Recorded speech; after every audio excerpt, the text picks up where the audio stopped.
Hi, I am Jacobo Ramirez. Today we're going to see some examples of tropes in different films.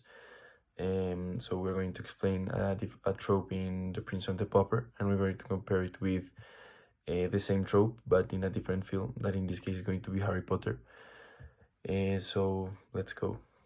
First, we're going to give some introduction to both films. Then we're going to give context of both films so you can understand, and then we're going to do the introduction of all the characters that participate in the trope, and then we're going to do the comparison between both tropes. So first, both films. So the first one is Harry Potter. So the plot of this story centers in a fight between Harry Potter and the evil wizard Lord Voldemort, who murdered Harry's father and mother, like in the past. And the whole film and the whole story is about Lord Voldemort trying to conquer the magical world. On the other hand, we have The Prince and the Pauper, and the plot of this story centers on the exchange of life between Tom Canty and Edward Tudor.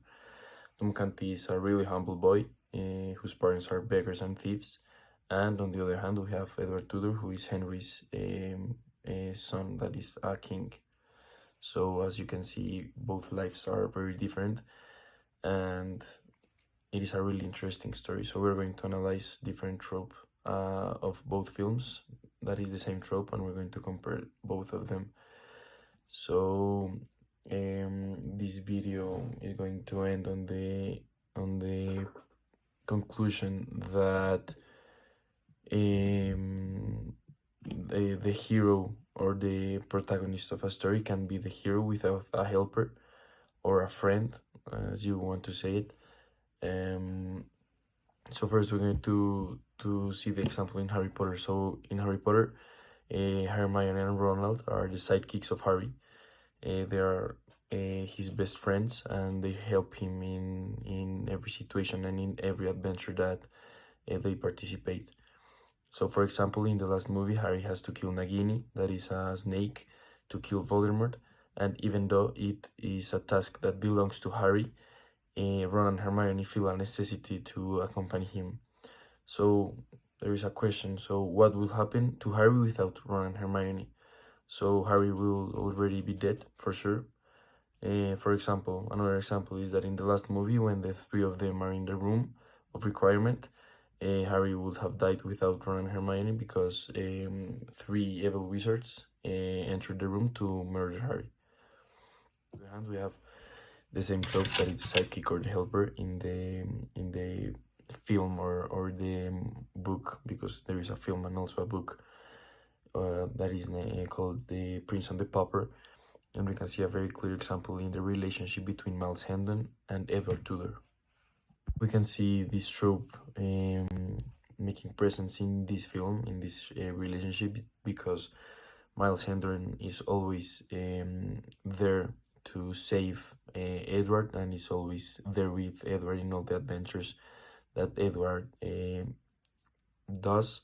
So we have many examples, but the main example maybe can be when they just exchange lives. It is like in the first chapters that they are in a ceremony, and Miles and Edward Tudor is like watching the ceremony behind some fence, and he tells everyone that he's the real prince, but no one believes him, and they are about like to hit him and to punch him, but Miles Hendon enters like the chat to save him.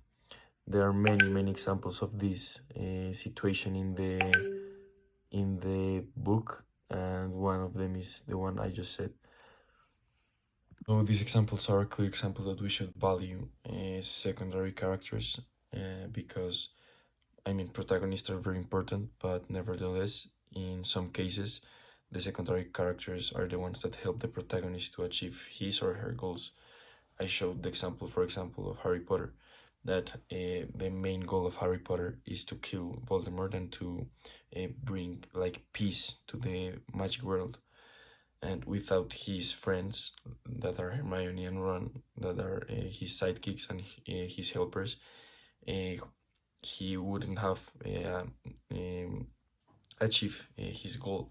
So it is really important to value and to understand the value of the secondary characters in some films, in the great majority of them. Thank you for watching this video. I hope you like it. And as a reflection, as a conclusion, I want to invite to all the listeners to value more the job and the role of the secondary characters in almost every film. And if you pay attention to the role of those characters, you're going to realize that they are very important to the film. Thank you.